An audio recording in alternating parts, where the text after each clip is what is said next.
Presentamos la columna del amigo Juan Doda, columna desde el lote, auspiciada por... Auspicia desde el lote Bayer. Todo lo que el campo necesita para producir más y mejor. Si es Bayer, es bueno. En la era de la robótica y la biotecnología, la gestión y el conocimiento agronómico son herramientas clave para ajustar los números del negocio agropecuario. Desde el lote, historias de vida que dejan huella de productor a productor. Juan, bienvenido, buenas tardes, ¿cómo estás? ¿Qué tal, Martín? ¿Cómo estás? Jorgelina también se anda por ahí.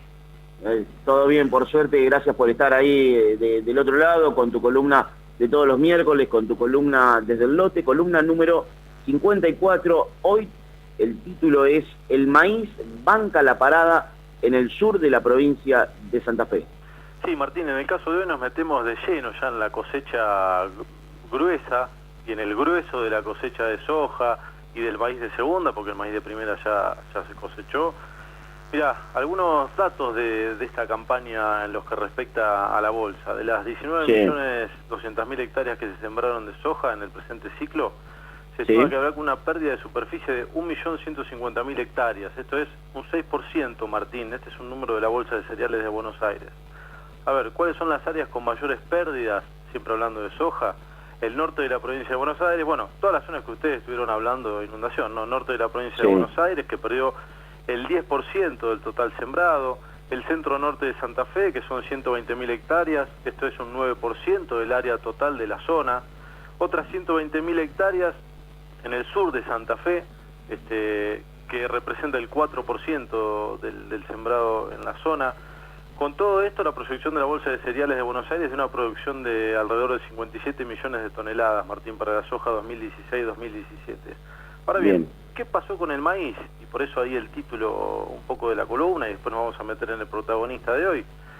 Las pérdidas de maíz son mucho menores, Martín. La media es de un 2% del área sembrada que no va a poder ser cosechada. Recordemos que hace un rato le decía, en soja es el 6%. Son muchísimas menos hectáreas. Con todo esto se sembraron unas 5.100.000 hectáreas de maíz. ¿Cuántas, Juan? 5.100.000 hectáreas de maíz. Bien. Este es un dato de la Bolsa de Cereales. Y se espera cosechar para grano de maíz unas 39 millones de toneladas. Sí, ayer Maizar publica un documento que refleja con casi 1 millón de hectáreas más sembradas en este ciclo. La producción estaría superando en un 26% a lo cosechado en la campaña anterior y estaríamos hablando de una cosecha de 40 millones de toneladas.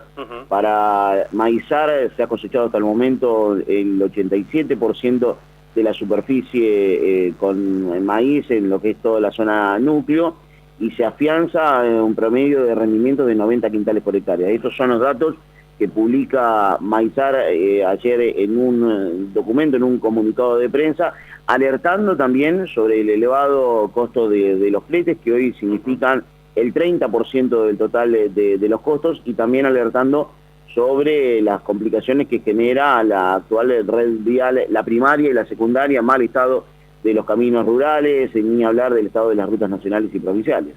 Sí, Martín, es un muy buen dato, porque se esperaba muchísimo este momento y esta campaña para que el maíz vuelva a tener protagonismo, y un poco el agua y otro poco los precios y el desempeño y la tecnología con la que cuenta el maíz hoy. Hablabas hace un rato de la fertilización y demás.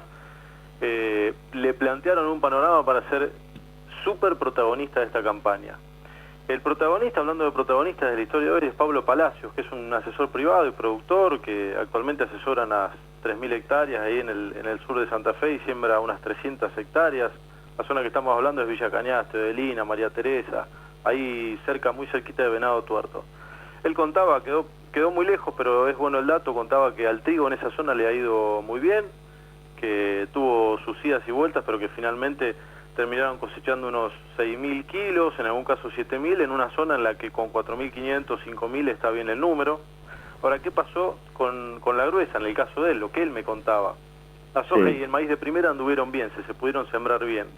Pero la soja de segunda, con la lluvia que cayó ahí a fines de año, de una vez cosechado el trigo, sufrió y bastante, sufrió muchísimo, Martín. Él me dice que muchos lotes quedaron, calcula él, entre 7 y 10% de pérdida de superficie.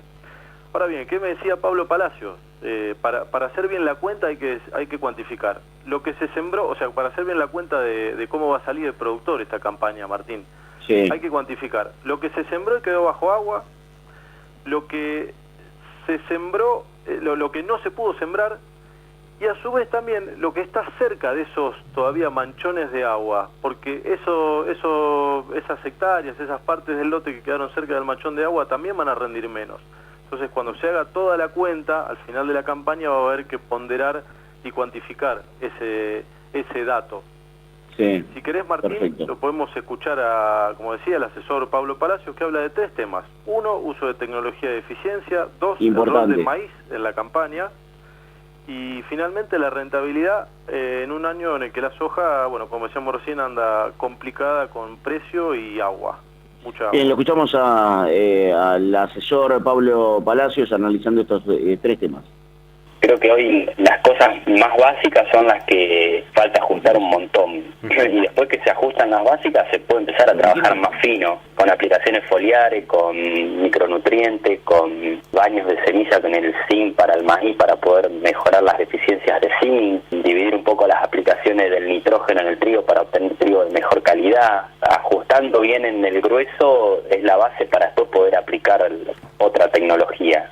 El maíz nos vino a empujar, a traccionar un montón el negocio. Si hubiéramos estado con esta situación el año pasado de que teníamos soja y todos los lotes soja, y hubiéramos tenido un precio bajo y encima aún no poder cosechar, y hubiera sido otro el panorama. Hoy por hoy el problema grave que tenemos no es la cosecha, sino los caminos. No se está pudiendo salir de los campos.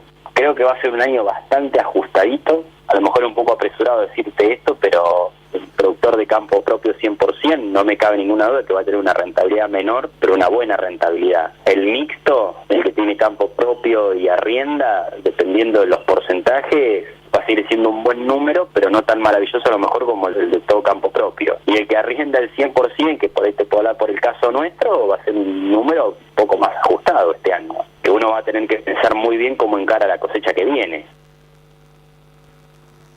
Bien, ahí estaba Pablo Palacios, productor y asesor, y analizando fundamentalmente estos aspectos ligados a las tecnologías, a la eficiencia, al rol que está teniendo el maíz en esta campaña 2016-2017, y fundamentalmente lo que es la rentabilidad del productor, bien como lo marcabas vos, Juan, lo que es el productor sojero, afectado por las inundaciones, por las malas condiciones climáticas, y también afectado por una caída de precios importante.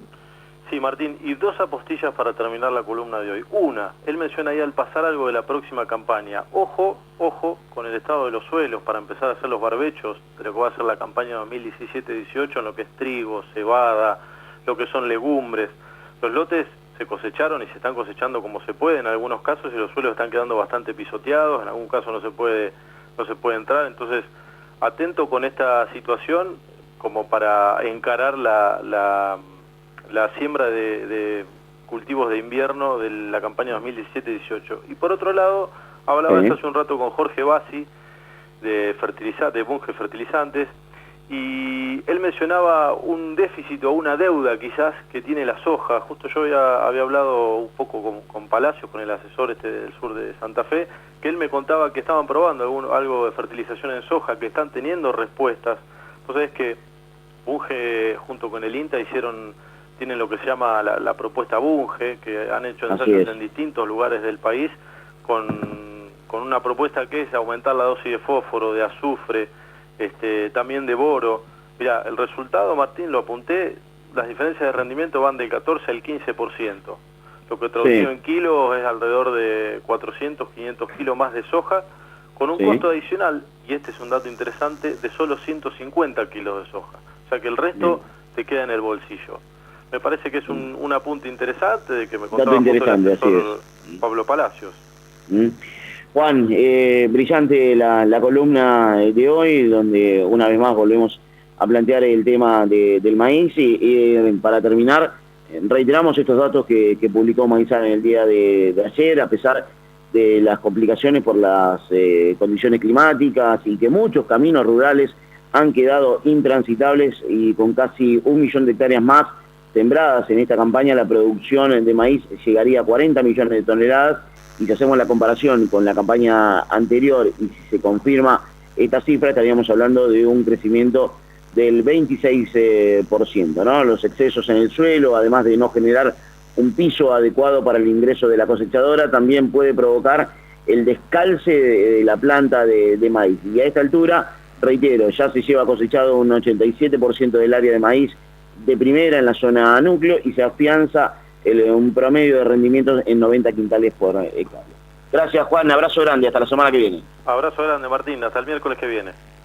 Juan Doda con su columna Desde el Lote, auspiciada por...